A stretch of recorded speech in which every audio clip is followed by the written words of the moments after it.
My husband was 600 miles away when his tablet lit up on our kitchen counter. The message came from Grant, but it wasn't meant for me. Last night was incredible. You make me forget I'm even married. A second message appeared before I had time to breathe. Don't worry, Hannah will be out of the house after New Year's. Then came the sentence that hurt more than the affair. Mom says she'll probably go stay with her parents if I handle it right. 4 seconds later, the messages vanished. Grant had unsent them. I was 4 seconds too late. I didn't call him. I didn't scream. I didn't throw his clothes onto the snow-covered lawn. I sat down at the kitchen table and searched the name at the bottom of the last message. Brooke Dalton. By sunrise, I knew my husband had been cheating for almost a year. I knew his mother had met the other woman more than once. I knew Grant had moved money while I was recovering from a car accident. And I knew he had spent months telling coworkers, friends, and anyone else who might eventually question his behavior that our marriage was already over. Apparently, there was only one person who hadn't been informed: me. Grant still believed he was coming home to a wife who would cry, apologize for making things difficult, pack a suitcase, and leave quietly. I thought my kindness made me predictable. I thought my dislike of confrontation meant I had no limits. I thought 6 years of trust had made me weak. What Grant forgot was that I had spent my entire adult life helping frightened children do difficult things one small step at a time. And once I understood what he had done, I stopped trying to save my marriage. I started trying to save myself. My name is Hannah Mercer. I was 36 that winter, and I worked as a pediatric occupational therapist at a rehabilitation clinic outside Columbus, Ohio. My job was ordinary in all the ways I loved: shoelaces, pencil grips, sensory swings, Velcro shoes, frustrated parents, sticker charts, children celebrating things most adults did without thinking. The first time a 7-year-old boy named Mason buttoned his winter coat without help, his mother cried. Mason looked embarrassed. I pretended not to notice either of them crying and told him his dinosaur sticker was waiting. That was my world. Small victories. Patient repetition. The understanding that progress usually happens slowly and almost never in a straight line. Grant used to say that was one of the reasons he fell in love with me. You notice the things everybody else misses. For years, I thought that was a compliment. Eventually, I learned Grant liked my attention best when it was directed anywhere except at him. We had been married 6 years. Our house sat on a quiet street in Worthington. 3 bedrooms, brick exterior, narrow driveway, old maple tree in front, a basement that was half finished and half full of boxes. We had promised each other we would sort next month for about 4 years. The kitchen had one cabinet door Grant had been promising to realign since spring. It wasn't a glamorous house. That mattered. There were no gates, no marble floors, no expensive cars lined up outside. It was the kind of neighborhood where somebody texted the group chat if a garage door had been left open after midnight. Mr. Avery next door borrowed our ladder so often that eventually Grant stopped asking for it back. Mrs. Kim across the street left zucchini on our porch every summer whether we wanted it or not. I loved that house. My grandmother June helped me buy it without ever seeing it. Grandma June had taught 3rd grade for 41 years. She drove used Buicks until repair bills exceeded whatever number she considered morally acceptable. She washed freezer bags and reused them. She kept birthday candles in the same kitchen drawer for decades because, according to her, fire doesn't expire. When she died, she left me $42,000. It was more money than I had ever had at one time. My father called me 2 days after the will was read. Your grandmother left instructions. That sounds like Grandma. She said, tell Hannah to do something with it that gives her roots. So when Grant and I found the Cape Cod in Worthington, almost all of Grandma June's money became our down payment. My parents helped us paint. Dad replaced outlets and complained about whoever had wired the upstairs bathroom. Mom brought sandwiches every Saturday for a month and criticized both of our painting techniques. Grant's mother, Diane, bought us a washer and dryer. On the day we got the keys, the living room was empty except for paint cans, drop cloths, and one folding chair. My hair was tied up with a rubber band I had found in the glove compartment. There was white paint on my cheek. Grant came up behind me and wrapped both arms around my waist. Can you believe this is ours? I looked around. Sunlight through the front window. Boxes stacked by the hallway. My father swearing softly in the bathroom because a screw had fallen behind the vanity. Mom yelling from the kitchen that nobody should touch the sandwiches until she found plates. I smiled. I can. That was the problem. I believed him. There was one piece of Grandma June I tried to bring into the house. Her dining table, solid oak, heavy enough to qualify as construction material. One long scratch along the right edge from when I was 8 and tried to cut cardboard with a steak knife. A faint water ring from a Christmas centerpiece. A darker mark my father insisted was not from the Thanksgiving gravy disaster of 1989 despite 3 living witnesses. I love that table. Grant did not. The first time we moved it into our dining room, he stood near the doorway with his arms crossed. You really want this in here? It was Grandma's. I know. He tilted his head. It just makes the room look. He paused. Old, I asked. He smiled. I was going to say dated. It is dated. You know what I mean. I did. That was how Grant handled disagreement. He rarely said no directly. He never sounded controlling. He simply made his preference sound practical and mine sound sentimental. He found another table online. Dark wood, straight lines, minimalist. The sort of table photographed in a room where nobody had ever spilled gravy. We can keep your grandmother's, he said. Maybe basement. I looked at the oak table. Then at Grant. It won't fit. Garage for now. For now. We wrapped it in moving blankets. 4 years passed. For now became permanent. That should have taught me something. Instead, I adapted. Grant wanted the kitchen cabinets white instead of cream. We painted them white. I liked a blue sofa. Grant said blue would date the room. We bought gray. I wanted family photographs going up the staircase. Grant thought too many framed photos made a house visually noisy. We put up 3.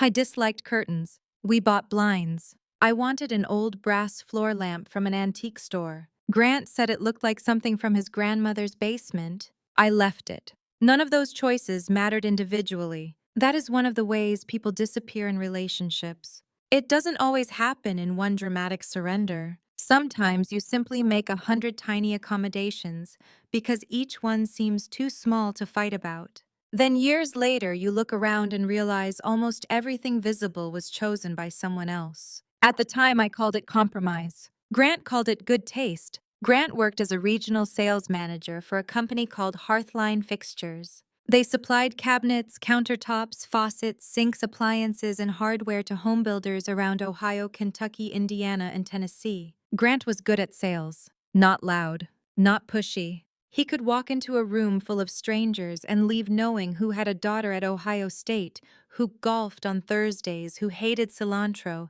and whose wife had recently had knee surgery.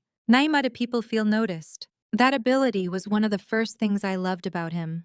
On our second date, he remembered that I took my coffee with a little milk and no sugar. I had mentioned it once. Years later, I understood memory was one of Grant's tools. He remembered things because information gave him leverage. Sometimes the leverage was kind. A birthday remembered, a favorite restaurant, a thoughtful gift. Sometimes it wasn't. Grant traveled 2 or 3 times a month.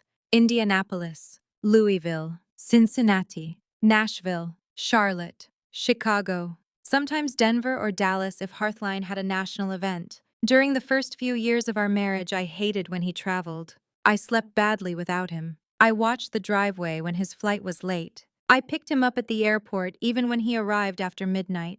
By year 6, I had become used to the quiet. That should have told me something too. The night everything changed, Grant was supposedly in Nashville at a home-building convention. It was the first Wednesday after New Year's. Snow started around 6. By 10:30, Worthington looked muffled. Porch lights glowed against white sidewalks. Cars moved slowly. The maple branches outside our front window collected thick strips of snow. Cooper, our 7-year-old Labrador mix, was asleep under the kitchen table. I was finishing patient notes on my laptop. Grant called at 8. His face appeared on my phone. Hotel room behind him. White wall. Generic framed print. His tie loosened. Hair slightly messy. I looked handsome. I can say that now without feeling like it betrays me. Truth does not require pretending the person who hurt you was unattractive. How's Nashville? I asked. Busy. He rubbed his eyes. Good though. Meetings all afternoon. You eat. Yeah, they catered. What? Some chicken thing. I laughed. Compelling. I know. Living the dream. I told him about Mason finally buttoning his coat. Grant smiled. That's great, babe. I was looking slightly off screen. I noticed. I told myself it was email. I heard voices somewhere behind him. People in your room. Hallway. I glanced toward the door. A few people are heading downstairs for drinks. I should probably make an appearance. Go. You working late. Trying not to. Don't. He smiled. You know how you get. That phrase landed strangely. Not badly. Just strangely. How do I get? You'll work until 1 and complain tomorrow. That is historically accurate. He laughed. Love you. Love you too. At 8:13 that evening, I loved my husband. At 11:16, I saw what he thought of me. Both things were true. People who haven't experienced betrayal sometimes want the past to rearrange itself neatly after the truth. They want every kiss to become fake, every memory suspicious, every happy day a performance. Real life isn't that clean. At 8:13, I loved Grant. I meant it. 3 hours later, the life I thought we had cracked open. The iPad was charging beside the coffee maker. We had owned it for years. Grant barely used it anymore. His old Apple account remained connected because it handled our music photos and several subscriptions. Neither of us had bothered separating. The screen lit. I looked because I assumed my sister had sent another dog video. Instead, Grant Mercer. Last night was incredible. You make me forget I'm even married. I stopped breathing. Another banner appeared. Don't worry, Hannah will be out of the house after New Year's. Then, Mom says she'll probably go stay with her parents if I handle it right. And finally, miss you, Brooke. The messages disappeared. The screen stayed lit. Under Grant's name. Message unsent. I stood with one hand against the counter. There were no tears. No cinematic gasp. My fingers simply became cold. Cooper lifted his head. His ears rose because my breathing had changed. It's okay, I whispered. I wasn't talking to him. I picked up the iPad. The messages were gone. But Grant couldn't unsend the name from my head. Brooke. The other word that mattered wasn't Brooke. It was Mom. My mother-in-law. Diane. The woman who introduced me as the daughter I didn't get to raise. The woman who texted every birthday before 8 in the morning. The woman who had sat on a bathroom floor with me during a miscarriage. Mom says she'll probably go stay with her parents if I handle it right. The affair felt like a wound. Diane discussing where I would go after my husband removed me from my marriage felt like the floor beneath the wound disappearing. I sat at the kitchen table. For several minutes I did nothing. Snow tapped softly against the window. The furnace came on. Cooper moved from under the table and rested his chin on my knee. Then I opened Instagram. Brooke Dalton wasn't difficult to find. 31. Design coordinator. Dalton Ridge Homes. Columbus. Public account. Her feed looked effortless in the way social media accounts usually do after somebody has worked hard to create the impression of effortlessness. New construction kitchens, fabric samples, coffee shops, restaurants, design conferences, fresh flowers, weekend hikes, pictures of herself holding blueprints in boots too clean for an active construction site. She was beautiful. Dark hair, good skin, confident smile. The kind of woman who looked comfortable being photographed. 10 years earlier, that alone might have destroyed me. At 36, her appearance barely ranked among the important discoveries of the night. I scrolled. December. Columbus. December again. Cleveland. November. Hocking Hills. October. Cincinnati. September. Charleston. I stopped. Grant had been in Charleston in September. Distributor meeting. 3 nights. He had called me from what sounded like a hotel lobby while I stood in Kroger deciding whether we needed detergent. Brooks Charleston Post showed a balcony over the water. 2 wine glasses. A man's hand near the edge of the frame. A watch. I zoomed. Black face. Brown leather band. A scratch near the clasp. I had given Grant that watch for our 5th anniversary. The scratch happened the week afterward when he caught it against a shelf in our garage. I could still remember him holding his wrist up.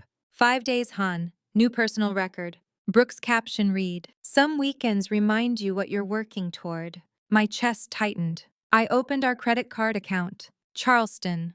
Hotel. Restaurant. Another restaurant. Jewelry store. I remembered every explanation. Client dinner. Conference hotel. Retirement gift for a builder. Reasonable. Grant was a reasonable man. That was the image he had spent years building. Grant didn't shout. Grant didn't gamble. Grant didn't disappear for days without explanation. Grant shoveled Mrs. Kim's walk before she woke up. Grant donated to my clinic's Christmas drive. Grant remembered my father's favorite whiskey. Grant called my mother Mom. Grant sent thank you notes. Men like Grant can be dangerous in a very specific way. Not because nobody trusts them, because everybody does. I opened December. A charge from Veritas. $386. I had asked Grant about Veritas for my birthday in April. He pulled up the menu. $120 before drinks. He laughed. Come on, hon, that's ridiculous. We ordered pizza. And I had been happy. I need that understood. I wasn't secretly sitting at home resenting him because I wanted fancy food. The pain came from realizing frugality had apparently been one of the rules for our marriage, not one of Grant's. Brooke had posted from Veritas on her birthday. Champagne, a small jewelry bag, candlelight, no Grant. She didn't need to show him. The bill did. I thought of every time he had said, we should save. We should be smarter. Maybe next year. We don't need that right now. Every time Grant said we, I believed he meant us. Sometimes he meant me. I opened our savings account. The balance looked wrong. We had been around $67,000 in June. Now we were under 49. I pulled the transaction history. Roof, property taxes, water heater, things I recognized. Then transfers I didn't. Business reimbursement, temporary cash move, mom roof, $8,000. Diane's roof had not been replaced. I knew because Grant and I had cleaned her gutters 6 weeks later. Another transfer in July, $4,000. Mom expense. I opened the Notes app. Brooke. Charleston, September. Veritas, December. 20,000 Diane. Savings down almost 19k. Then I typed, Grant thinks I will leave the house. I looked around the kitchen. White cabinets, gray stools, minimal photographs, Grandma June's table hidden behind moving blankets in the garage. Something changed in me. For the first time in our marriage, I stopped asking, what explanation would make Grant look innocent? I started asking, what does what I'm seeing actually mean? Once I changed that question, almost everything began to rearrange. Grant's home office was the smallest bedroom, dark desk, built-in shelves, 2 monitors, leather chair. I rarely went inside, not because Grant forbade it. Again, Grant rarely issued rules that plainly, my work is confidential. I need somewhere to concentrate. If the door's closed, can you knock? Reasonable requests, normal boundaries. Overtime boundaries become walls if only one person gets to decide where they go. The office door was unlocked. The family desktop was asleep. Grant occasionally used it when he needed the large printer. I touched the keyboard. The screen opened. His personal email was still logged in. I stared at the inbox. For maybe 30 seconds, I almost walked away. The old Hannah was still alive in me. The wife who believed privacy was respect. The wife who believed checking your husband's messages meant something had already gone wrong inside you. The wife who didn't yet understand that Grant had spent months relying on exactly that belief. Mom says she'll probably go stay with her parents if I handle it right. I sat down. Searched Brooke. More than 100 results. Most were work, fixture packages, floor plans, showroom appointments, project timelines, then a personal address. Subject, Saturday. Brooke, your mom was nicer than I expected. I froze. She said she understands why you need a different life. My hand went cold again. Then, she also said Hannah hates confrontation, so this should be easier than we thought. Grant, she knows Hannah better than Hannah realizes. I read the sentence twice. Brooke, I still think you should tell her before Christmas. Grant, no, her family gets emotional around the holidays. January is cleaner. Cleaner. Not kinder. Not more honest. Cleaner. Another exchange. Brooke, when can we stop hiding? Grant, after she's out. I'm not bringing you into the house while she's there. Brooke, very noble. Grant, you know what I mean. Brooke, your mom really thinks she'll leave. Grant, if I make it sound mutual, there are discoveries that hurt because they surprise you. Others hurt because they reveal how thoroughly somebody has studied your vulnerabilities. Grant knew I hated confrontation. I knew when overwhelmed I went to my parents' house. I knew I would rather sleep on my mother's sofa for a week than have neighbors hear us fighting.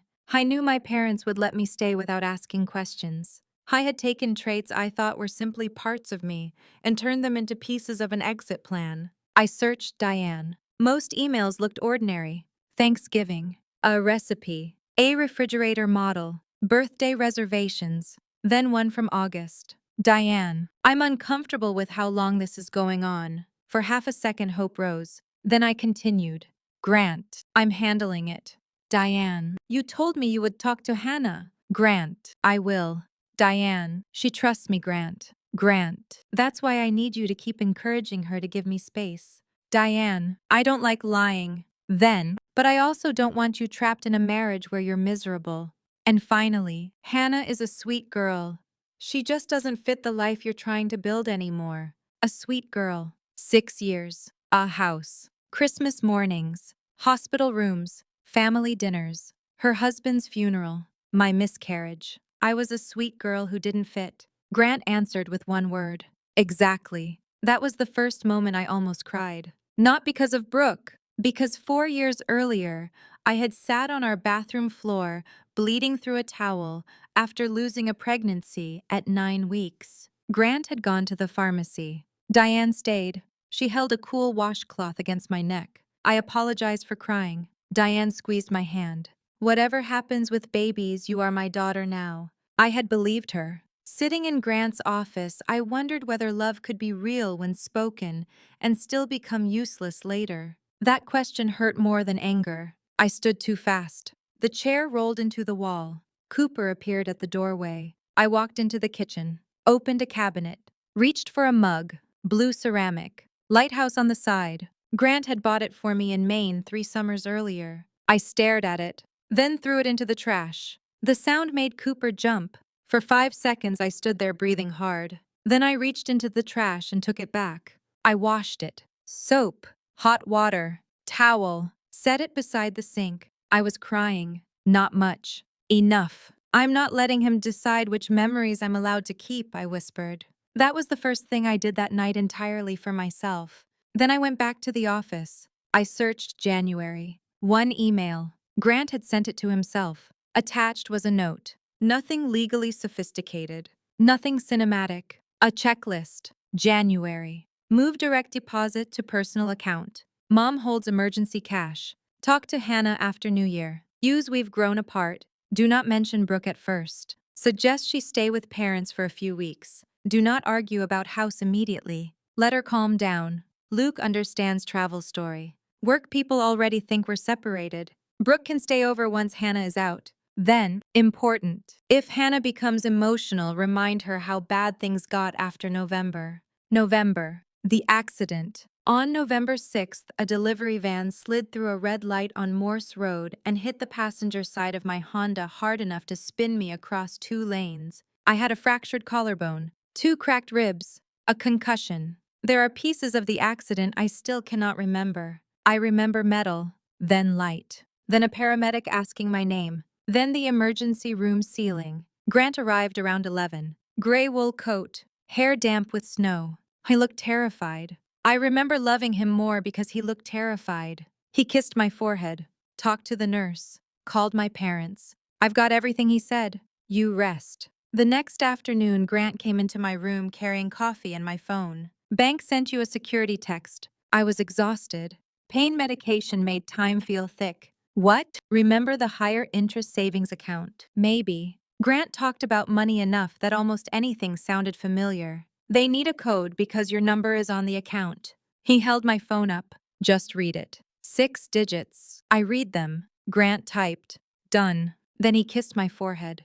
2 hours later, he said there was a warehouse problem in Cincinnati. He had to leave. I was disappointed. More than disappointed. But Grant looked guilty. Or what I believed was guilt. I'll be back as fast as I can. You have to work. I hate leaving you. I'm okay. I left. My father picked me up from the hospital 3 days later. Dad carried my bag, helped with my sling, helped me into the passenger seat. When we reached my house, he filled Cooper's water bowl, changed a burned-out bulb, helped me pull a sweatshirt over my head because I couldn't lift my arm. I spent most of that afternoon defending Grant. He's stuck in Cincinnati. Something big happened. Hun feels terrible. Dad never criticized him. He only said, "Okay, kiddo." I knew I needed to believe my husband had a reason. Now I opened our bank history. November 7th, $18,500 transferred from our shared savings. Destination: Grant Mercer personal checking. My heart started pounding. I returned to Brooke's Instagram. November 8th, Hocking Hills. Cabin, fireplace, 2 mugs, deck overlooking bare trees. Caption: exactly where I needed to disappear. Grant had left my hospital room, used the security code I read to him while medicated, moved $18,500, then went to Hocking Hills with Brooke. My father had carried me home. My father had helped dress me. My father slept on the couch because I was unsteady walking to the bathroom. And I had defended my husband. That was the part that cracked something open. Grant hadn't only lied to me, he had used my love to make me lie for him. I pressed both hands against the desk. For a moment, I wanted to sweep everything onto the floor. Monitor, keyboard, lamp. I pictured the destruction. Then I pictured Grant finding it, telling people, "See, this is what I mean. She's unstable." I understood the trap, so I sat. Not because I was calm, because I finally understood Grant had prepared a role for me. And I refused to perform it. I searched Luke Jensen. Luke worked with Grant. He had been to our house twice, once for a barbecue, once for football. His wife Melissa and I had talked about pediatric dentists, while Grant and Luke debated charcoal grills. There were messages. Grant, if Hannah calls Thursday, I'm still with Louisville. Luke, got it. Another date. Grant, she may text. Tell her dinner ran late. Luke, okay. Then, you two still doing the separation thing? Grant, yeah, basically done. The message was 8 months old. 8 months earlier, Grant and I had celebrated our anniversary. Italian restaurant in German Village. I gave me earrings. We walked after dinner, came home, sat on the porch, talked about finishing the basement. Apparently our marriage had already ended. Everybody just forgot to invite me. Luke, does Hannah know about Brooke? Grant, she knows there's somebody. False. Luke, she seemed normal at the cookout. Grant, she has trouble accepting reality. My stomach turned. Another after the accident. Luke, how's Hannah? Grant, physically okay, emotionally rough. Luke, concussion. Grant, she's anxious and confused. If she calls asking where I am, don't feed into it. There it was. The full design. If I called, anxious. If I questioned, confused. If I became angry, unstable. If I cried, proof. If I stayed calm, denial. If I fought for the house, unable to accept reality. Grant had built a version of me where every response benefited him. I took photographs, only what mattered. The accidental message, the January note, the Hocking Hills trip, the money transfer, Diane's emails, Luke's messages. Then I stopped. I did not spend 6 hours turning myself into a detective. The emotional truth was already complete. At 2:18 a.m., I called Tessa Park. Tessa had been my college roommate. She was now a family law attorney in Dublin. We didn't talk daily. Sometimes 2 months passed. But some people remain connected to a version of you that existed before marriage, before houses, before routines, before adult life accumulated enough furniture around you that you stopped remembering who you were without it. Tessa answered on the third ring. Hannah. Tess. Her voice changed. What happened? My husband is cheating. Silence. And I think he's been moving money. Another silence. Then, do not call him. I wasn't going to. Good. I found things. Save what you already found. I did. Don't spend the rest of the night tearing apart his office. Tessa, I mean it. Then I said, his mother knows. My voice broke. That brought Tessa fully awake. What? Diane knows. A pause. I'm coming over. No, Hannah. It's snowing. I own an SUV. It's 2:30. I'm already putting on pants. Despite everything, I laughed. It sounded broken. Tessa said softly. There you are. 27 minutes later, she sat at my kitchen table in snow boots, an old Michigan sweatshirt, and no makeup. She drank coffee from a mug that said World's Okayest Aunt. I showed her what I had. She barely spoke. When she reached Hocking Hills, her jaw tightened. When she read Diane's email, she removed her glasses. Then she closed my phone. That is enough. What do I do? Tomorrow, protect your paycheck. Call the bank. Tell them no large movement without direct confirmation. Okay. I'll explain the formal pieces later. I'm not sleeping. Then lie in bed furious for 6 hours. Same location.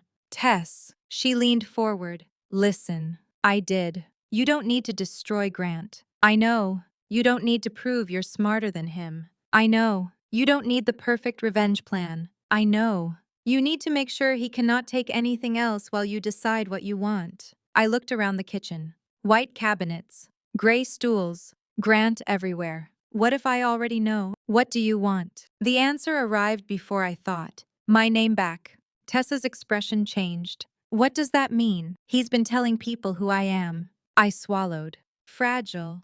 Small. Anxious. Difficult. Already separated. A wife who knows. A wife who'll leave quietly. My voice tightened. I want my name back. Tessa nodded. Then we start there. Grant called at 7:41. I was making scrambled eggs. His face appeared on my phone. A picture from Traverse City. Sunburned nose. My head against his shoulder. I watched it ring twice. Answered. Morning. Hey, babe. Babe. How'd you sleep? Fine. Nashville's freezing. Columbus, too. We were out late. I stirred the eggs. I bet. What? I said I bet. Oh. A pause. I was listening. Not to my words. To my tone. Grant had always been good at reading rooms. His mistake was believing that once he read a room, he owned it. Everything okay? Yeah. You sound tired. Stayed up working. Don't overdo it. I nearly smiled. Okay. How's Cooper? Angry about salt. Grant laughed. Hun loves snow. Hun loves snow. He hates salt. Right. Another pause. The old Hannah would have filled it. I didn't. Finally. I'll call later. Okay. Love you. I stared at the eggs. Love you too. I expected guilt after hanging up. Instead, I felt grief. His love you was maintenance. Mine was goodbye to the man I thought existed. At work, I had 4 children before lunch. Mason was learning to use a fork without dropping food. 45 minutes. Hand position. Patience. Praise. For 45 minutes, Grant didn't exist. I needed that. Normal life can save you in pieces. People talk about turning points. Sometimes survival is simply somebody needing help putting on a sock. At 11:30, Luke called. I recognized the number. Hannah. Hi, Luke. He exhaled. I owe you an apology. I closed my office door. For what? For believing Grant. I said nothing. Tessa called me. That sounds like Tessa. She asked whether Grant ever told me you two were separated. I did. For months. How many? Since spring. I closed my eyes. Hy told me you both knew. Said you didn't want coworkers asking questions. Did he tell you I knew about Brooke? Yes. I looked at the floor. He said you knew there was somebody else. I didn't. I know. Luke sounded ashamed. I covered for him. Yes. You saw the texts. Yes. I'm sorry. I asked. Did you ever wonder? He hesitated. After your accident. My hand tightened. Why? You called him. Twice. I know that now. What did he say? He said the concussion made you anxious. There it was again. He said you were having trouble accepting the separation. I stared through the little window in my office door. A child passed holding his mother's hand. Luke said. I believed him because he was my friend. Was. A pause. Was. Then he said something I would remember. I told the story like he was protecting you. That explained Grant perfectly. Cruelty became concern. Lying became protection. Secrecy became kindness. If people questioned why I didn't know, she knows. If I called, she's confused. If I got angry, she's struggling. Every lie came with a built-in explanation. Did he tell you why our marriage supposedly ended? Hannah, tell me. Luke sighed. He said you stopped supporting his career. I had moved cities for Grant's first promotion, hosted client dinners, picked him up after midnight flights, spent birthdays alone because he traveled, waited years for vacations because his commissions fluctuated. Luke continued. He said you were satisfied with a small life. That one landed. I looked around my office. Finger paintings, thank you cards, a plastic dinosaur missing one leg, a photograph from a mother whose son had finally learned to tolerate brushing his teeth. My life was small. It fit inside ordinary rooms. Grant had begun measuring value in titles, commissions, restaurants, and who returned his calls. I measured value by whether a child could zip his jacket. Neither ambition was wrong. But Grant had decided mine made me lesser. Instead of telling me honestly that our values had changed, he turned mine into evidence that I deserved to be left behind. Luke. Yeah, if Grant calls, stop lying. I will. I'm not asking you to help me hurt him. I know. I'm asking you to stop helping him hurt me. I understand. I believed him. That was enough. I went back to work. That evening, Diane called. For 6 years, seeing her name meant warmth. Dinner, birthday, recipe, checking in. Now it meant information traveling between my husband and the woman helping him leave me. I answered. Hi, Diane. Hannah, sweetheart. Sweetheart. How are you? Fine. Grant says Nashville is exhausting. I'm sure. He worries about you when he travels. I looked at Cooper sleeping near my feet. That's nice. A pause. Diane knew me. She heard something. You sound off. Lou Day. Well, her voice softened. Promise me you're not sitting there working yourself into one of those anxious spirals. Everything inside me stopped. One of what? You know, a light laugh. After the accident, you had such a hard time. I had a concussion and broken ribs. I know, honey, I'm not criticizing. Of course not. Grant never criticized either. They were always concerned. Concern can be a beautiful disguise for contempt, Diane continued. I just think when Grant gets home, if he says he needs space, you should listen before reacting. There it was. Preparation. Grant had sent his mother ahead to soften the ground. Why would Grant need space? Silence. Tiny. Real. Oh, I don't know. Work pressure. Is that what you talked about with Brooke? Nothing. The silence changed. Hannah. Did you meet her? Grant should explain. Did you meet Brooke? Yes. My eyes closed. How many times? 3. 3. Not one reluctant meeting. 3. Did you know he was sleeping with her? Diane began crying. Hannah? Yes or no? Yes. The room seemed to go still. You knew? Yes. You called me while I was recovering from the accident. I know. You told me not to make Grant feel guilty. I was trying to keep everybody calm. Did you know he was with Brooke? No answer. Diane. Yes. My hand tightened around the phone. For a moment, I couldn't speak. Then, you told me a good wife gives her husband room to breathe.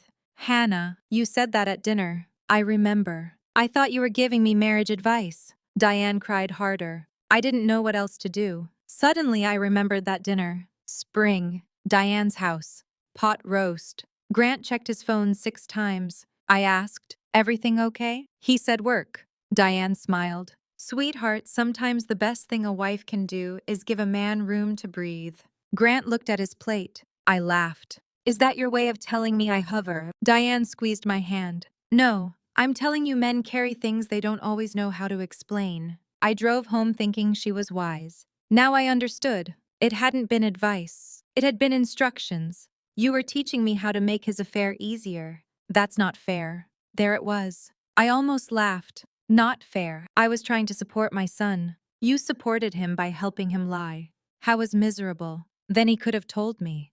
I was afraid you'd fall apart. No, I spoke slowly. I was afraid I wouldn't. Diane fell silent. I never wanted to hurt you. You decided hurting me was acceptable. Hannah, you met his mistress 3 times. I thought the marriage was ending. You ate Christmas dinner in my house. I know. You brought me slippers. I know. You hugged my mother. Nothing. You called me sweetheart. Nothing. And every time you did it, you knew he was planning how to remove me. Diane was crying openly. I'm sorry. I hung up. She called again. I declined. Texts came. Please don't jump to conclusions. Grant should talk to you. There are 2 sides to every marriage. I stared at that one. Then typed. You knew Grant was at Hocking Hills with Brooke while my father brought me home injured. The typing bubble appeared. Disappeared. Appeared again. Finally, I am sorry. I blocked her number. Not forever. For that night. It was one of the first boundaries I had set in years without explaining why I deserved it. Friday morning, Grant called earlier. I've been thinking. I stood by the kitchen window watching snow melt into gray piles. About us. There are sentences you recognize before they finish arriving. Grant breathed. I think we both know something changed. We do. I think we've grown apart. The phrase from his checklist. Almost word for word. We want different things. I said nothing. I've grown professionally. There it was. And sometimes when I come home, I feel like I have to make myself smaller. I stared at the window. You shouldn't have to. Grant exhaled. Relief. No. His voice softened. I shouldn't. I agree. Another pause. He had expected resistance, questions, tears. Instead, I was handing his script back to him. I think maybe we're holding on to something because it's familiar. Maybe. Hannah, I don't want this to get ugly. That sentence almost made me laugh. Grant had cheated,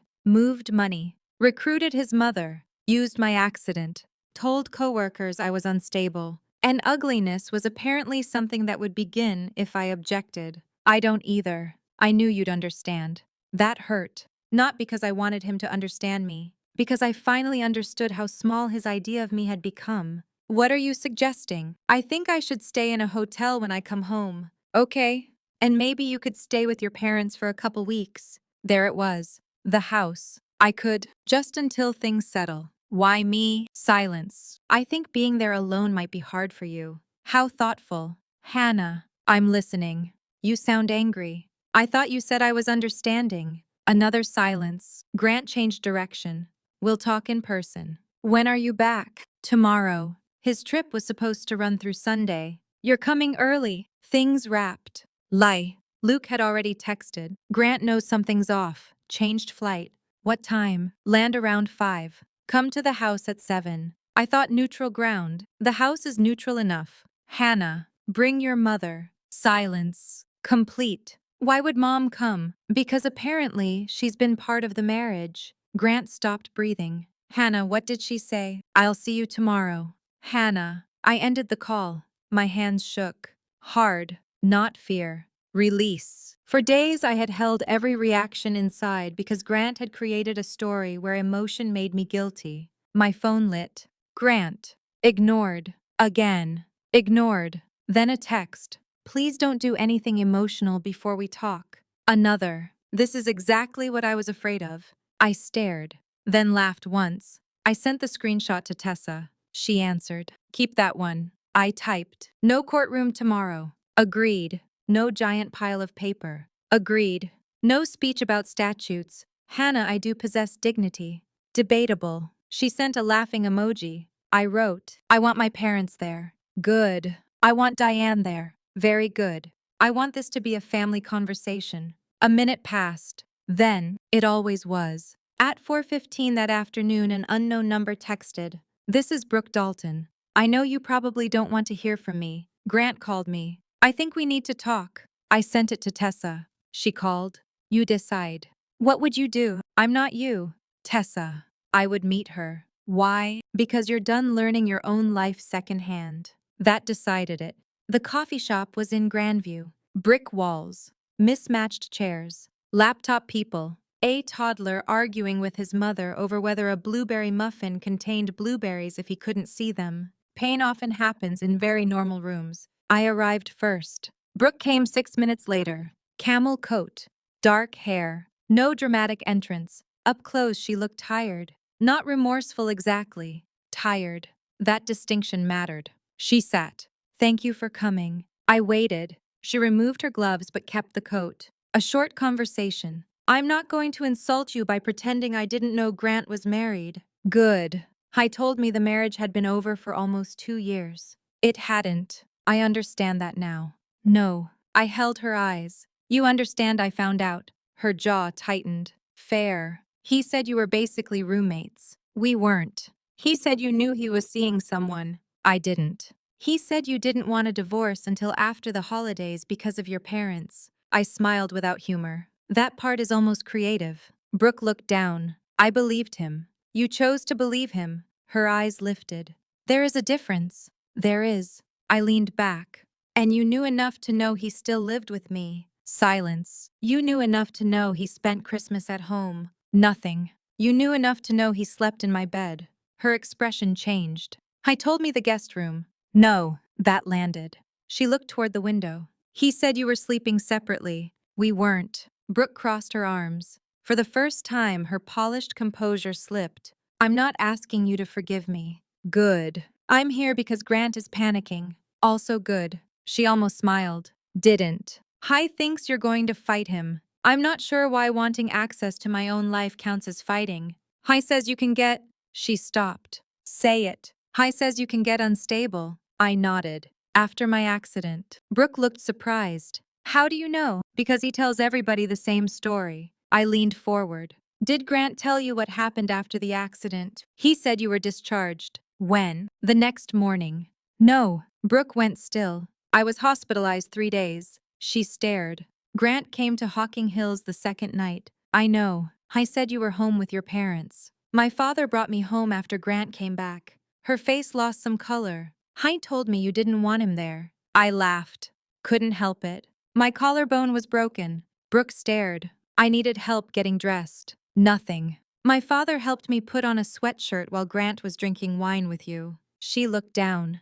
I didn't know. I believe that. Relief flickered. Then, but you knew enough. The relief vanished. Brooke deserved that distinction. I wasn't going to turn her into a monster. I also wasn't going to absolve her because Grant had lied more. She wrapped both hands around her cup. Your husband is very good at making his version sound reasonable. Yes. He told me you hated his career. Yes. He said you embarrassed him in front of clients. That was new. How? He said you refused events. I thought of every event I attended. Then the ones I stopped attending because Grant said spouses weren't invited.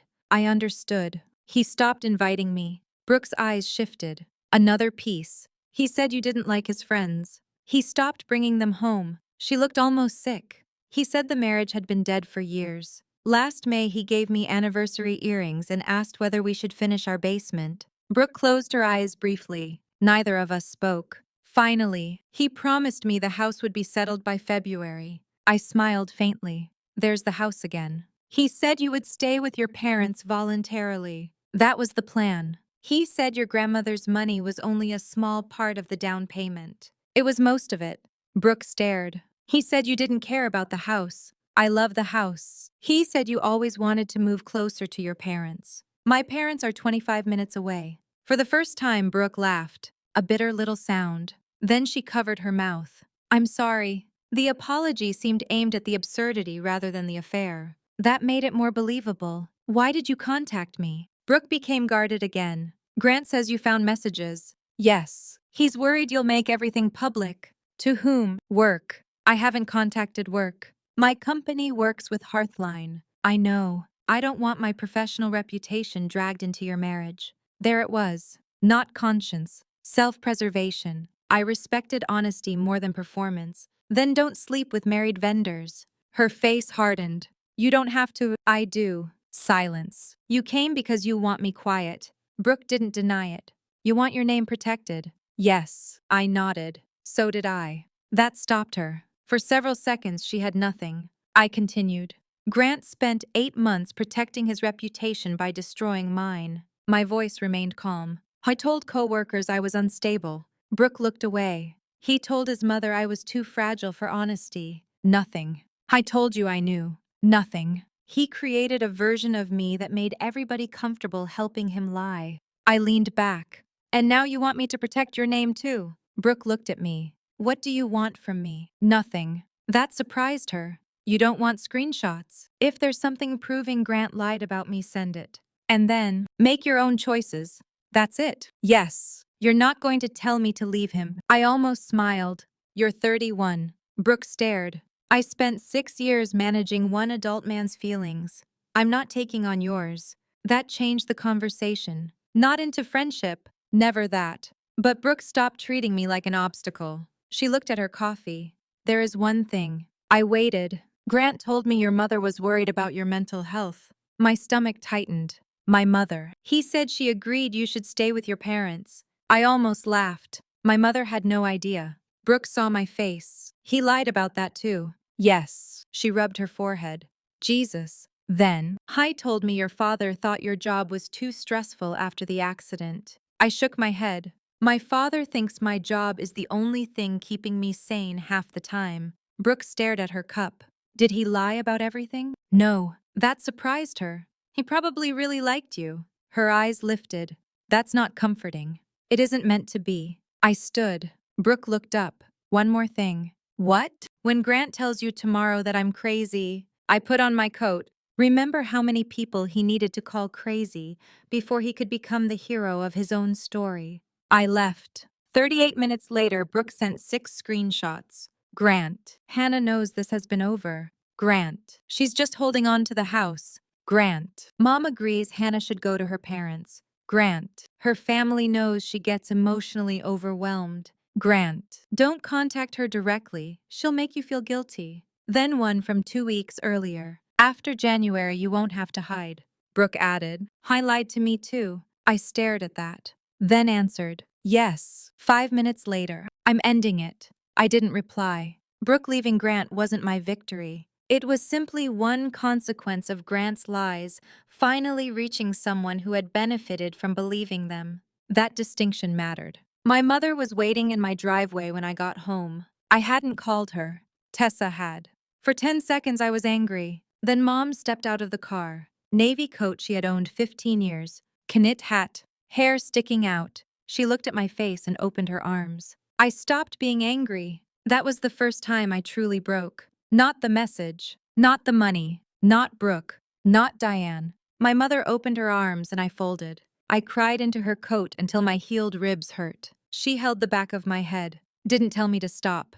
Didn't say I was strong. Didn't tell me everything would be okay. She just stood there. When I finally pulled away, she wiped my face with her glove. Your father is at home trying not to drive over here and commit a felony. I laughed through tears. That sounds like Dad.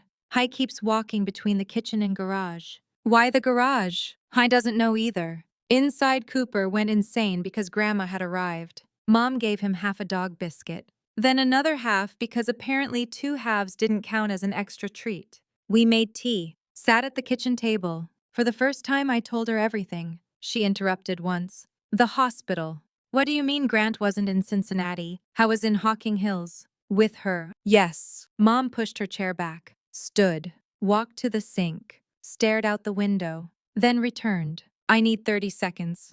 Take 60.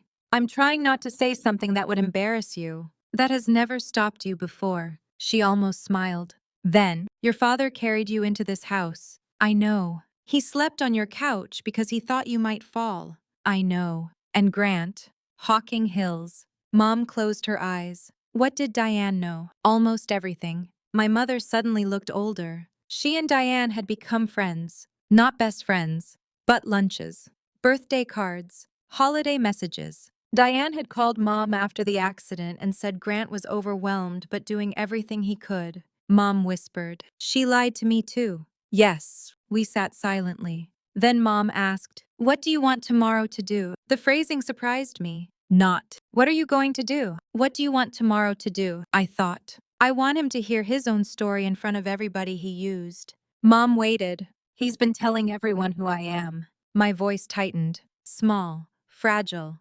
anxious. A wife who knows. A wife who can't accept reality. I wiped my face. I want him to sit in our dining room and see that I'm still here. Mom looked toward the garage. Then, what else? I knew instantly. Grandma's table. Mom blinked. What? I want the table. A slow smile. That old thing. Grant hates it. Your grandmother would consider that a recommendation. Dad arrived at 5:30 with his pickup. Work gloves. Didn't hug me immediately. That was Dad. He walked straight up, looked at me, then hugged hard enough that I squeaked. Ribs. Sorry. I let go. His eyes were wet. He pretended they weren't. Show me the table. We went into the garage. 4 years under blankets. Dad pulled the cover. Dust. Oak. Scratches. History. I ran his hand across the surface. She bought this in 78. I know. I ate Thanksgiving at this thing the year your mother told me she was pregnant with you. Mom called from behind us. You spilled gravy on my mother's carpet. Dad ignored her. This table has survived worse men than Grant. I laughed so hard I nearly dropped my side. We carried it inside. Grant's sleek table went to the basement. Grandma June's table took its place. It did not match the room. That was exactly why I loved it. Dad tightened one leg. Mom cleaned the surface. I stood back. Something about seeing it there changed the house. Not because furniture is magical, because for 4 years I had hidden something I loved to protect Grant from being mildly embarrassed. Now the thing he thought did not belong sat in the center of the room. So did I. Dad touched the long scratch. You know your grandmother made you apologize to this table. I remember. You wrote a note. She kept it. I have it. I stared. What? He smiled. Found it after she died. I went to his truck. Returned with an envelope. Inside, in 8-year-old handwriting. Dear table, I am sorry I cut you. I thought the cardboard was under my paper. I will not use knives without permission again. Love, Hannah. I laughed until I cried. Mom laughed. Dad looked extremely pleased. I set the note on the counter. Later I would frame it. That night it sat beside the evidence of my marriage ending. A letter from 8-year-old me apologizing to furniture. A reminder that accountability had once seemed very simple. You hurt something. You admit it. You try not to do it again. Some adults spend their whole lives making that process more complicated. Saturday morning, Diane called from a different number. I almost ignored it. Answered. Hannah. Her voice sounded exhausted. Hi, I need to see you before tonight. No, please. No, I made mistakes. Yes, I was trying to help my son. Yes, I never wanted this to become cruel. I looked at Grandma's table. Grant went to Hocking Hills while I was hospitalized. Silence. You knew. Yes. You called me. I know. You told me not to make him feel guilty. I know. You knew where he was. Diane started crying. Yes. You had Christmas dinner here 3 weeks ago. I know. You brought me slippers. I know. You hugged my mother. Nothing. And the whole time you knew Grant planned to get me out of my house. I thought he'd be fair. No. I spoke quietly. You thought I'd be easy. Diane became silent. There it was. Grant chose January because I disliked conflict. Diane held money because I trusted family. Luke lied because Grant rewrote me. Brooke stayed because Grant made me sound already gone. Everybody had confused kindness with surrender. Come tonight. What? 7, Grant asked me. I know. You still want me there? Yes. Why? Because I'm done having conversations about my life in rooms I'm not in. I ended the call. At 6:45, my parents arrived. Dad wore a button-down shirt. I stared. What? You look like you're going to church. I wanted to look respectable while disliking him. Mom carried a casserole. I stared at that too. What? We need dinner. We're ending my marriage. Your stomach didn't sign anything. That was Mom. Tessa arrived at 6:52. No briefcase. One thin folder. Sparkling water. I pointed. You promised. Back up. No lawyer theater. Agreed. This is my conversation. Her expression softened. I know. At 6:58, headlights crossed the front window. Grant's SUV. My stomach dropped. For the first time all week, I wanted to run. Not because I wanted him back. Because my body remembered loving him. Bodies are slow to receive updated information. I could know Grant betrayed me and still recognize the sound of his car door. I could know he planned to replace me and still remember the way his hand felt at the small of my back on icy parking lots. That is grief, not wanting the person. Wanting your memories to stop knowing them. The doorbell rang. Grant had a key, but he rang. A performance of respect. I opened. Grant stood in his dark coat. Diane behind him. I looked tired. Older than 4 days earlier. I looked at me. Then behind me. My parents. Tessa. Grandma June's table. His eyes stopped there. You brought that in? Yes. He almost said something. Stopped. Good instinct. What's going on? Come in. Cooper approached. Tail moved once. Grant crouched. Hey, buddy. Cooper sniffed him. Then turned and walked back to me. Meaningless. Dogs are dogs. I enjoyed it anyway. We sat. Grant across from me. Diane beside him. Mom and Dad at opposite ends. Tessa behind and to my left. Nobody touched the casserole. Grant looked around. This feels unnecessary. Dad's jaw tightened. I spoke. You involved your mother before I did. Grant looked at Diane. Then me. Hannah, this should be private. It stopped being private when Luke started lying for you. His face changed. Small. Real. It stopped being private when your mother met Brooke. Diane looked down. It stopped being private when you told people I was unstable. Grant leaned back. I don't know what you think you found. I placed my phone on the table. First screenshot. You make me forget I'm even married. Hannah will be out after New Year's. Mom says she'll go to her parents. Grant stared. Second screenshot. The January list. Use we've grown apart. Suggest parents. Mom holds cash. Work people already think we're separated. Brooke can stay over once Hannah is out. Grant's mouth tightened. Hannah, not yet. He stopped. Third, the transfer. Junat Va. November 7th.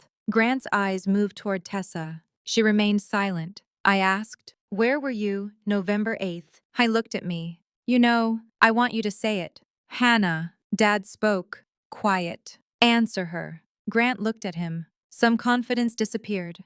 Hawking Hills. With who? Silence. Dad's hands rested on Grandma's table. Grant. With Brooke. Mom closed her eyes. Dad didn't move. When I picked my daughter up from the hospital, his voice was very calm. Where were you? Grant looked down. Hawking Hills. When I helped her put on a sweatshirt because she couldn't raise her arm. Silence. You were with her. Yes. That single word changed the room. Nobody learned anything new.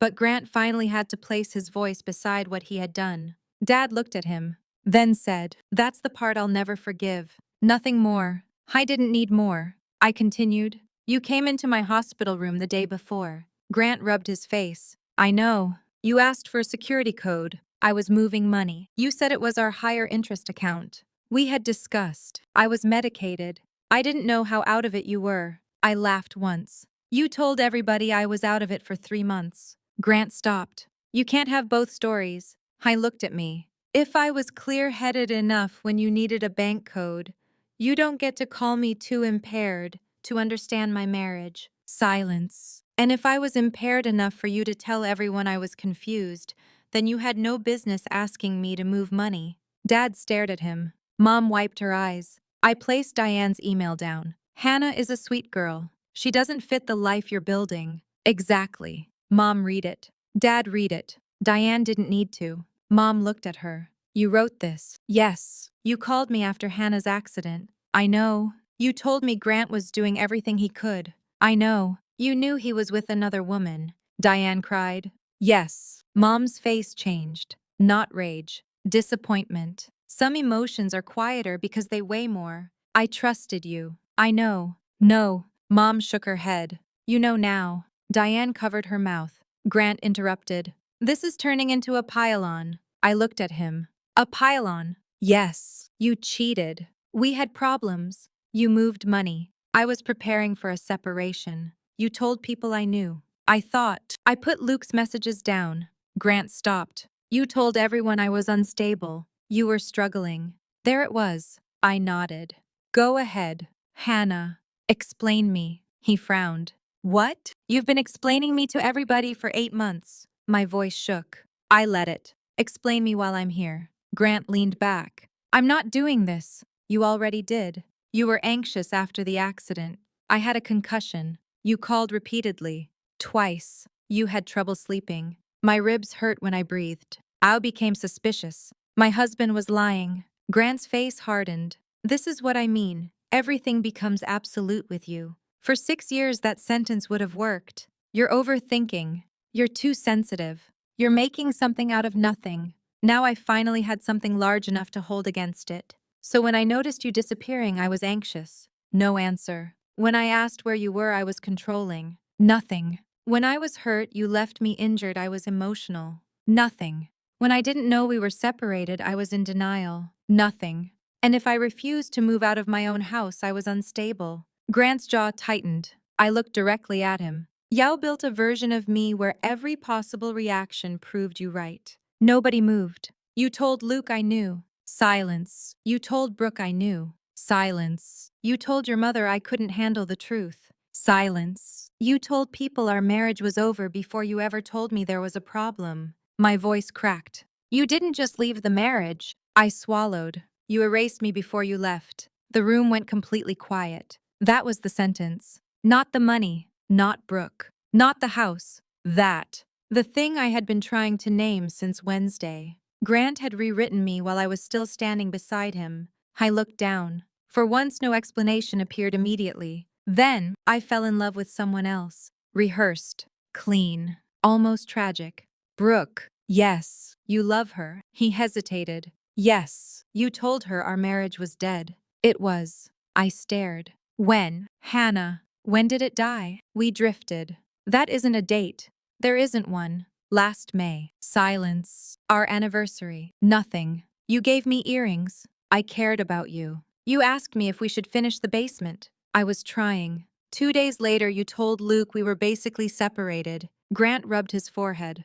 People can be confused. Yes, I nodded. They can. Then, but you only allowed yourself confusion. I looked at me. My confusion became instability. Silence. Your confusion became growth. Diane looked at him. I continued. You told people I wanted a small life. Grant said nothing. That part is true. He looked surprised. I do want a small life. Dad looked at me. Mom's mouth moved toward a smile. I want Sunday dinner. I looked around. I want parents who call too often. Mom whispered. Rude. A tiny laugh moved through the room. I want kids at work celebrating buttons. Cooper under the table. A house where people argue about casserole. Mom pointed at me. Do not drag the casserole into this. Even Tessa smiled. I looked at Grant. I never wanted your life smaller. My voice steadied. I wanted you to stop treating mine like it was. Grant looked away. That reached him. Then he said, Brooke understands the pressure I'm under.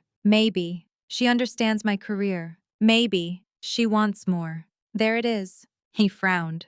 You didn't want another wife because I stopped loving you. I shook my head. You wanted another audience. Hannah, you wanted someone who looked impressed by the version of yourself you were trying to become. And instead of admitting you were unhappy, you started making me smaller, so leaving me would feel like progress. Grant's phone vibrated.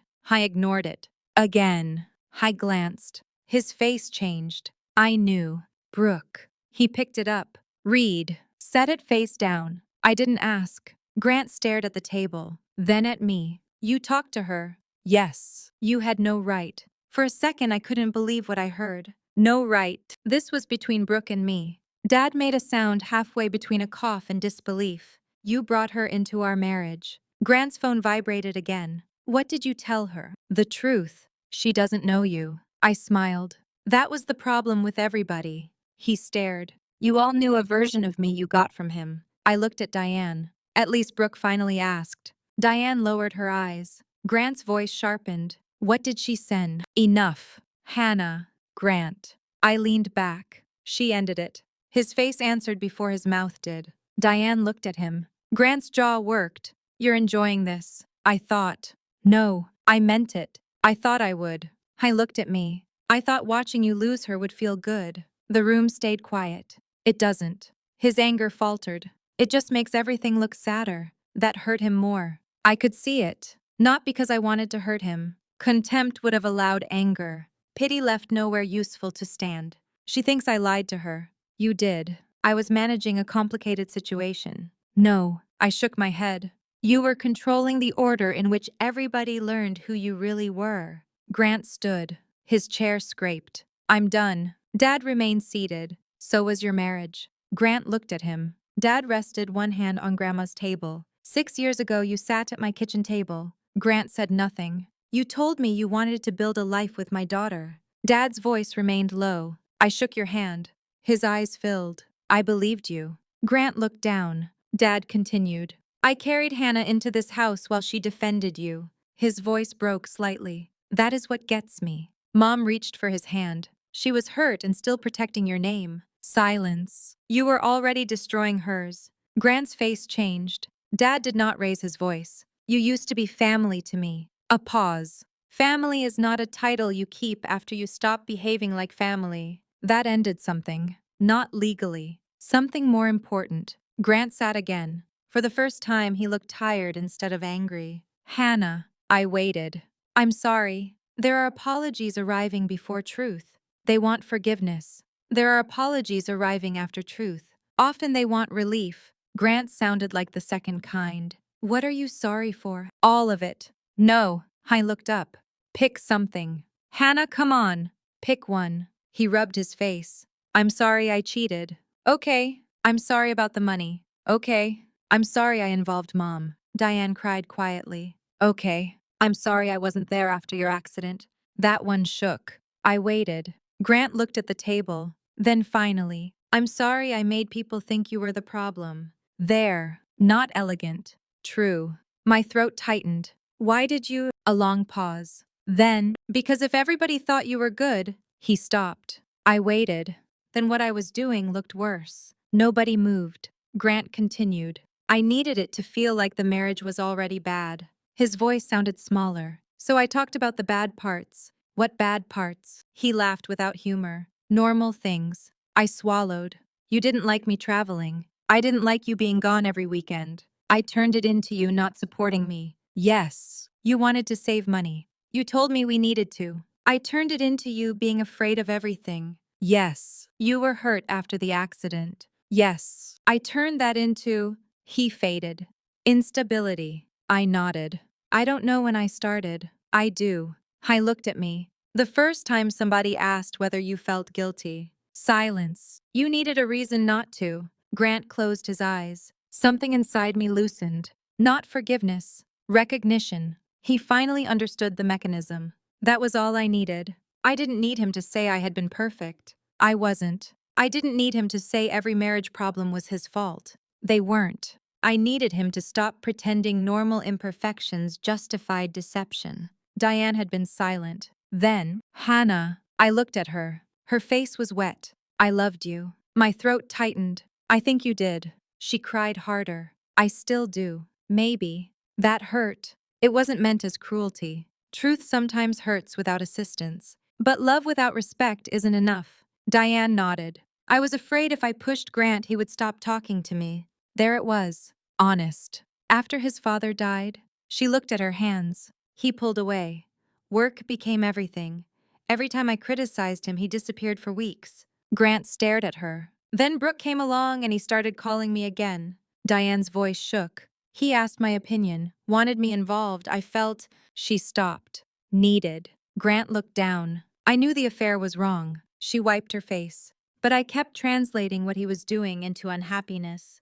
Grant is unhappy. Grant is trapped. Grant deserves more. Hannah will be okay. I thought supporting my son meant standing beside him. She looked at me. I never asked what I was standing beside. So you shut me out instead? Yes. No excuse. Just yes. You knew I trusted you. Yes. You used it. Yes. You called me sweetheart. Diane cried. I know. You gave me advice designed to keep me quiet. Yes. You met Brooke. Yes. You held money. Mom looked sharply at her. Diane wiped her face. The 12,000 is still there. Grant turned. Mom. Diane looked at him. No. The word surprised everyone, including Grant. I am finished helping you hide things. Grant stared. Diane looked at me. I'll return it. Tessa finally spoke. We'll handle it properly. Nothing more. No legal speech. Diane nodded. I don't expect forgiveness. Good. Her face tightened. Because I don't know if I can. I understand. No, I repeated what I had told her. You understand tonight. Diane closed her eyes. Then, yes, that was enough. Grant stood, reached into his pocket, removed the house key, held it for several seconds, then placed it on Grandma June's table. Metal against old oak. A tiny sound. I looked at the key, then the scratch I had made when I was 8. Then Grant. I had spent 4 years telling me the table didn't belong in our house. Now his key sat on it. That image stayed with me longer than every bank statement. I'll get my things later, Tessa answered.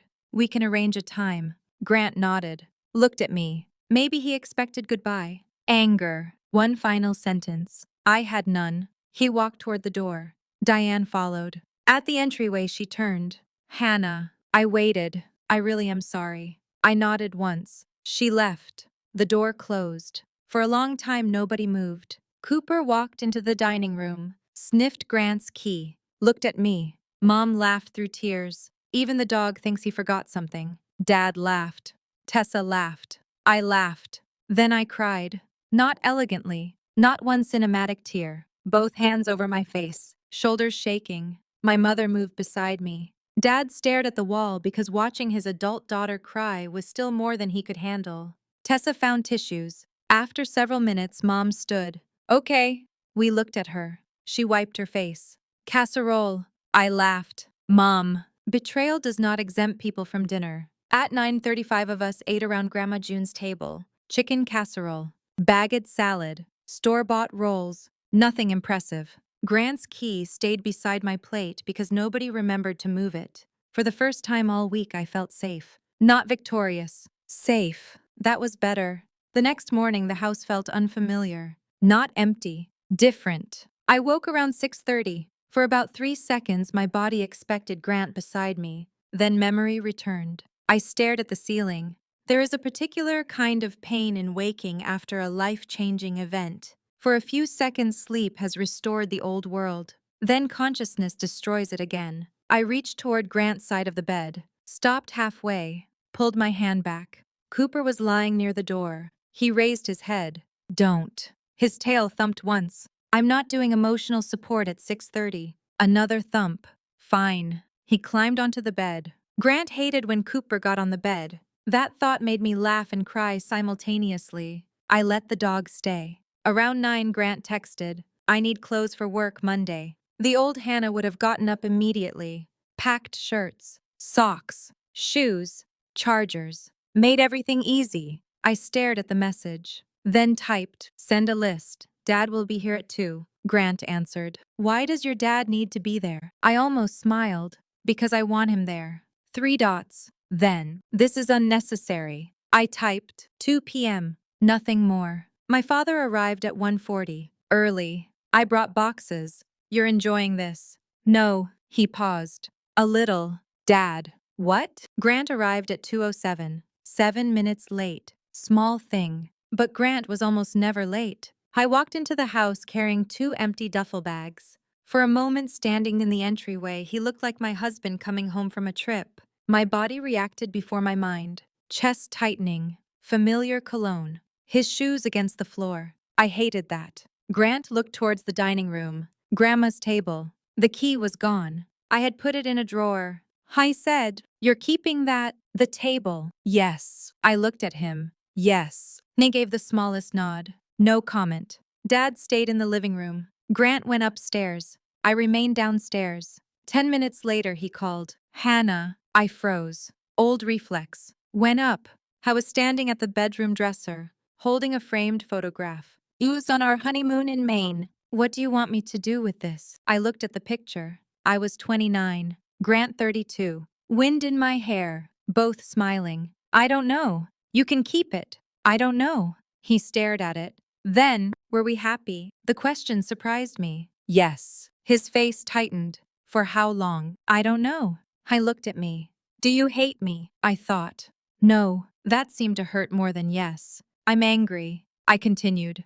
"I'm hurt. I don't trust you." "But hate." I shook my head. "That would take too much energy." Grant looked at the photograph again. "I don't know how this happened." I nearly laughed. "Grant, I know what I did." "Then you know how." "No." He rubbed his forehead.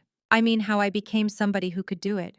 That was more complicated." "I don't know," I said. "But I think you practiced." I looked at me. "What? You didn't wake up one morning able to lie to everybody." I leaned against the doorframe. "You practiced with small things. Late dinner. Changed plan. Unnecessary expense. One story for me. Another for work. One explanation for your mother. Another for Brooke. Eventually lying stopped feeling like something you did." I swallowed. "It became how you managed people." Grant looked down. "I never thought of it that way." "I know." He packed silently after that. Before leaving, he paused near the dining room. His eyes went to Grandma's table again. "I was an ass about that table." I folded my arms. "That's pretty far down the list." A sad smile. "I know." Then he left. Real life did not finish itself that weekend. There were months afterward. Bank conversations, forms, meetings, questions about the house, cars, furniture, retirement accounts. I will spare most of that. Those things were administration after the emotional story. Tessa handled what required professional knowledge, but she did not become the hero of my divorce. Whenever I asked, "What should I do?" she often replied, "What decision lets you respect yourself next year?" Annoying. Effective. The 12,000 Diane had been holding returned. The disputed 18,500 was accounted for. The house stayed with me,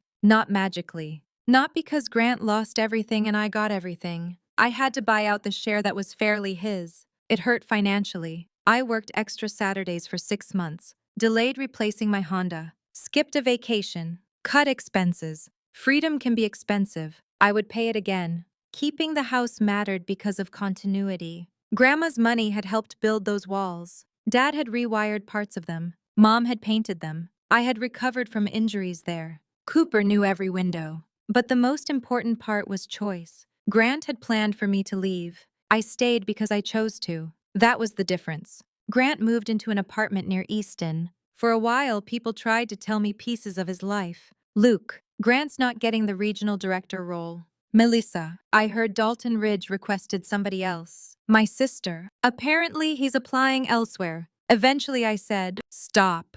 They looked surprised. I don't need updates. At first, I thought revenge would mean knowing every consequence. Who stopped inviting him? Who knew about Brooke? Whether his boss was angry? Whether people whispered? Then I realized that was still organizing part of my life around Grant. I had spent enough years doing that. What happened at Hearthline was not spectacular. No giant firing scene. No security escort. No company-wide email. Luke and two co-workers stopped covering Grant's travel stories. Several personal expenses got questioned. A few builders requested different representatives because Grant's personal relationship with Brooke had made things uncomfortable. The promotion he wanted went to someone else. The following spring, Grant left Hearthline for a smaller company in Cincinnati. I learned months later. I felt almost nothing. That was progress. Brooke sent one message 3 weeks after the confrontation. I'm sorry for my part in what happened. I stared at it. Several satisfying answers came to mind. You should be. Too late. I hope somebody does it to you. Instead, I typed, you didn't know everything, but you knew enough to ask harder questions. I stared. Deleted it. Finally sent. I hope you make different choices from here. Brooke answered. Me too. We never spoke again. I did not need Brooke punished. I did not need her life destroyed. She had helped hurt me. That didn't make the rest of her existence my responsibility. Grant texted occasionally. At first practical. Winter coat. Tax document. Tools. Cooper's vaccination papers. Then one night, do you ever miss me? I read it in bed. The answer came immediately. I miss who I thought you were. I typed it, looked at it, deleted it. Grant no longer had a right to every honest thought I had. A month later, I know you probably think I never loved you. Then, I did. That message stayed with me. Because I believed him. I think Grant loved me. Some people won't understand that. It would be easier to say he never did. But that would mean rewriting history the way he rewrote me. There were years when Grant was kind. Years he showed up.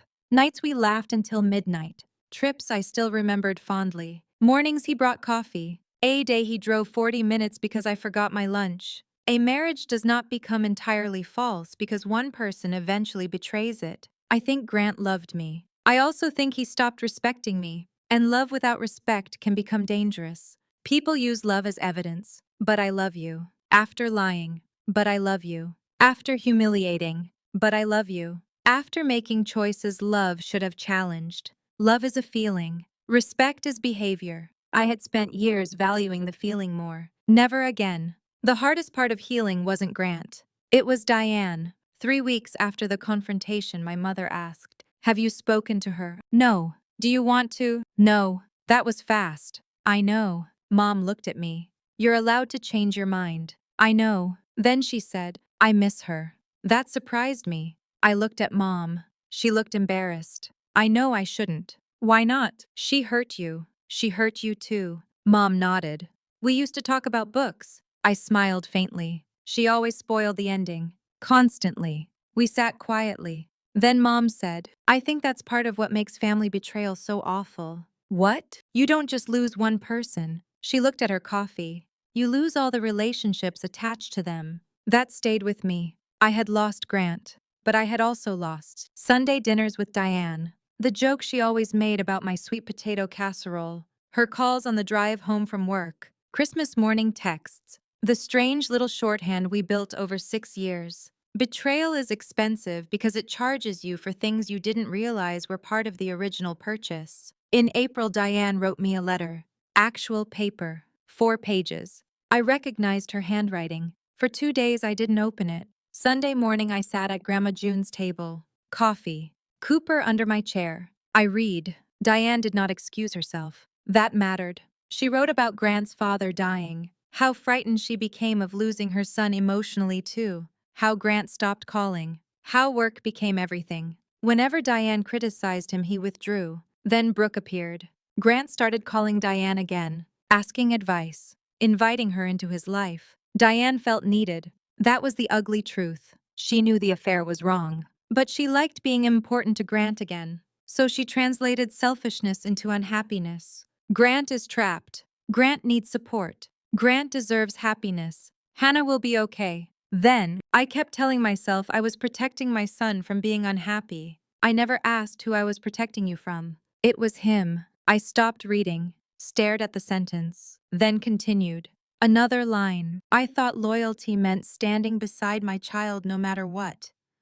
I understand now that sometimes loyalty means refusing to help someone become worse. That stayed with me. Diane ended. You do not owe me forgiveness. You do not owe me a relationship. I only want you to know that when you trusted me, you were not foolish. I was unworthy of the trust. I cried, not because I forgave her, because it was the first apology I received that didn't ask me to carry the person apologizing. I didn't answer for 2 months, then sent a short note. I received your letter. Thank you for telling the truth. I am not ready for more. Hannah. That was all. The house changed slowly. I painted the kitchen cabinets cream, the color I originally wanted. Mom helped. She got paint in her hair within 20 minutes. Dad came with tools and complained about Grant's cabinet hinges. Cheap junk. They've worked 8 years. Cheap junk can be persistent. I bought a blue couch. Not because Grant hated blue, because I liked blue. That distinction mattered. I hung family photographs. Grandma June beside her classroom.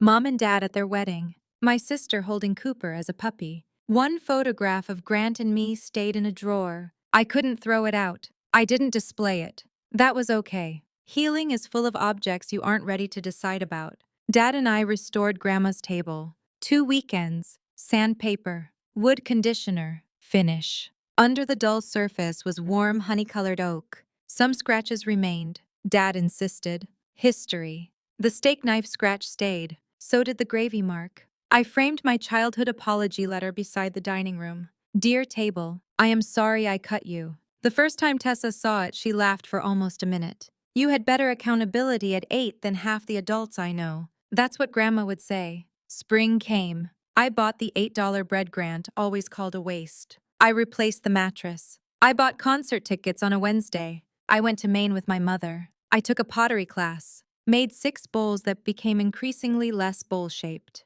3 hydrangeas died beside the garage. I replaced them. Nobody made a metaphor out of it. That was refreshing. There were bad days. Some mornings I woke and forgot Grant was gone. 3 seconds. 4. Then reality returned. Sometimes a song in Kroger made my throat close. Sometimes I still compared myself to Brooke. She got champagne. I got lectures about saving. She got weekends. I got airport pickups. Then I caught myself. Money had not made Brooke more valuable. Grant's choices revealed Grant's values. Those were different things. Sometimes I replayed Diane's conversations and wondered which moments were real. Eventually, I stopped demanding an answer. People can love you and fail you. They can mean something when they say it and betray that meaning later. Uncomfortable. Freeing. I didn't need to turn 6 years into a lie to justify leaving. I only had to accept that what the marriage became was no longer worthy of staying. One Saturday in June, I saw Grant unexpectedly. Target. Of all places. I was standing near cleaning supplies comparing laundry detergent prices. A voice behind me. Hannah. My body knew before my mind. I turned. Grant. I looked different. Not dramatically. Shorter haircut. Thinner. No suit. Jeans. Polo. For several seconds, neither of us knew what to do. Hi. Hi. His eyes moved to my cart. Paper towels. Dog treats. Blueberries. Laundry detergent. A completely ordinary life. How are you? Okay. You? Okay. Then silence. Grant looked at the detergent. You still buy that brand? I almost laughed. Apparently. Thought it gave you headaches. That was the lavender one. Right. Another silence. 6 years of marriage and we were discussing detergent. Strangely, that felt appropriate. Then Grant said, I got your note. What note? About the tax paperwork. Oh, thanks. Sure. He shifted. I'm moving. I heard. That annoyed me immediately. Who told you? My sister. Right. I made a mental note to kill my sister. Cincinnati. Yeah. Good luck. I mean that. I know. Grant stared at me. Then, I'm sorry about your grandmother's table. I blinked. What? He smiled faintly. I know that sounds stupid. A little. I kept thinking about it. Why? Because it was such a small thing. I looked down. And I still needed to win. That sentence was more insightful than anything Grant had said during our marriage. I didn't rescue him from it. He continued. You asked for one table. I know. And I made you feel embarrassed about wanting it.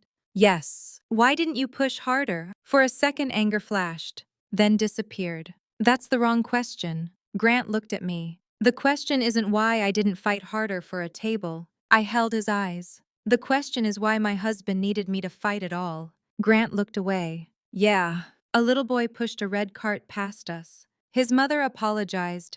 We moved aside. Normal life, Grant said. I hope you're happy. I'm getting there. He nodded. I don't think I knew what happy meant. I didn't answer. That wasn't mine to solve. He said goodbye. I watched him walk toward the front of the store. For maybe 5 seconds, sadness came. Then I returned to the detergent. That was when I knew I was going to be okay. Not when I kept the house. Not when Grant put his key on the table. Not when Brooke left him. In Target. Laundry aisle. Because he walked away and I didn't need to follow. By September, I had started letting people come over more. That sounds insignificant. It wasn't. Grant liked planned gatherings. Guest list. Start time. End time. Food arranged. House tidy. I had absorbed that without noticing. One Friday, Tessa texted. Wine. I answered. Come over. No cleaning. No menu. No preparation. She arrived with takeout Thai food and 2 bottles of wine. My sister showed up an hour later. Then Mom, because my sister apparently told her. Dad arrived because Mom left without him. At 9, all 5 of us sat around Grandma's table eating cold pad Thai. Dad complained the noodles were aggressive. Tessa asked. How can noodles be aggressive? They know what they did. Mom rolled her eyes. I looked around the room. Nothing matched. Takeout containers. Wine glasses. Dad's reading glasses. My sister's purse on the floor. Cooper under the table. I thought, This was the small life Grant had been ashamed of. It was everything I wanted. Around Thanksgiving, almost a year after the message, I hosted dinner. My parents. My sister and her husband. 2 nephews. Tessa. 1 neighbor whose daughter was stuck at an airport. Too many people. Too many dishes. Too much noise. Exactly right. We used Grandma June's table. Dad had built an extension leaf because apparently restoring a 45-year-old table wasn't enough. Cooper waited underneath for structural failure. Mom shouted from the kitchen. Who put the serving spoon in the utensil drawer? My sister shouted. Where else would a utensil go? That is not where serving utensils go, Tessa whispered. This family needs constitutional reform. I laughed. At one point, Dad stood with his glass. I groaned. No speeches. I'm 71. That isn't authority. It means limited time. Sit down. Everybody laughed. Dad lifted his glass. To June. We raised ours. To old tables. Mom smiled. To houses that survive idiots. Linda. What? More laughter. Then Dad looked at me. And Hannah. The room quieted. I hated crying in front of people. Still did. Dad rested his fingers against the oak. Your grandmother wanted to give you roots. His voice softened. I think she'd be proud you figured out roots aren't the same thing as being stuck. That got me. My eyes filled. My sister handed me a napkin. Your mascara costs real money now. I laughed. Dinner continued. Dessert. Coffee. Football arguments. Someone dropped cranberry sauce. Cooper successfully stole a roll. Later, I stood alone in the kitchen. The house was loud behind me. Mom moving dishes into cabinets while criticizing everybody else. Dad explaining something nobody asked. My nephews running through the hallway. Tessa opening wine. The kind of chaos Grant disliked. The kind of chaos I used to apologize for. I looked toward Grandma June's table. A year earlier, it had been hidden in the garage because my husband thought it embarrassed him. Then one January night, his house key landed on it. Now my family crowded around it. That was enough symbolism. I didn't need to turn it into something prettier. But I thought about the woman I had been when the iPad lit. Gray kitchen. Cold hands. A stranger's name. If I could sit beside her now, I wouldn't tell her to be stronger. She was already strong. I would tell her, "You are going to think this happened because you weren't exciting enough. It didn't. You are going to compare yourself with another woman. Stop. You are going to replay every disagreement looking for the moment you failed. There wasn't one. You had marriage problems. Every marriage does. Problems are invitations to honesty. They are not permission to deceive. You are going to feel ashamed because people knew things about your marriage before you did. That shame isn't yours. You are going to wonder whether trusting Grant made you stupid. It didn't. Trust is not stupidity. Betraying trust is a character decision made by the person who betrays it. And you are going to learn one thing I wish I understood earlier. Do not confuse kindness with permission. Do not confuse patience with surrender. Do not confuse love with respect. And never let somebody else's version of you become louder than your own voice, simply because they told their story first. Family is not the group of people who are allowed to hurt you without consequences. Family is the group of people who protect your dignity when you aren't in the room. That was what Grant failed. That was what Diane forgot. That was what my parents reminded me. Grandma June thought she left me money for roots. For years, I believed the inheritance was the house. It wasn't. The house mattered. The table mattered. The money mattered. But the real inheritance was underneath all of them. Build something solid enough that another person's rejection cannot erase your name from it. The morning after Thanksgiving, I woke before sunrise. Cooper stood beside the bed staring at me. "You're emotionally manipulative." Tail thump. Fine. I put on a rust-colored coat Grant had once said was too bright for me. I had forgotten he said that until I found an old photograph. The coat looked fine. We stepped outside. Cold. Quiet. No snow yet. The neighborhood was barely awake. Cooper pulled toward the sidewalk. I locked the front door. My key turned easily. My house. My morning. My life. Not perfect. Not untouched. Mine. Someone once asked me whether I regretted not confronting Grant the second I saw that message. Sometimes I wonder. Maybe there is a version of the story where I call Nashville at 11:17, where I scream, where Grant lies, where I believe half of it, where Brooke disappears, where Diane tells me I'm overreacting, where 6 more months pass. I'm glad I didn't. Not because silence is always strength. Sometimes silence is fear. Sometimes confrontation is exactly what is needed. But that night's silence gave me something Grant had been denying me for months. The chance to hear the story without him explaining it first. That mattered. I learned what he had told Brooke, what he had told Luke, what he had told Diane, what he had told himself. And then for the first time, I got to tell my version in a room where everybody involved had to hear it. I did not ruin Grant. I did not need to. His choices had consequences without my help. I didn't destroy Brooke. I didn't need to. I didn't humiliate Diane publicly. I didn't need to. The revenge people sometimes expected from me would have required me to remain attached to all of them, to check, to monitor, to enjoy every loss. I had already spent too much life orbiting Grant. I wasn't going to spend my freedom doing the same thing. The strongest revenge I ever found was quieter. I stopped explaining myself to people committed to misunderstanding me. I stopped making myself smaller so someone else could feel bigger. I stopped treating access to me like something family automatically deserved. I stopped asking whether being left meant I had less value. And most importantly, I stopped letting a man who had lied about me decide who I was. Grant thought he was removing me from his life. What he actually did was return me to mine. So if you had been sitting in my kitchen when that first message appeared, what would you have done? Would you have called him immediately? Would you have confronted his mother? Would you have packed his bags? Or would you have stayed quiet long enough to understand how many people had been living inside a version of your life you had never been allowed to hear? Tell me in the comments. Because if losing my marriage taught me anything, it was this. The strongest revenge is not always watching the people who betrayed you lose everything. Sometimes it is simply refusing to let them convince you that you were nothing.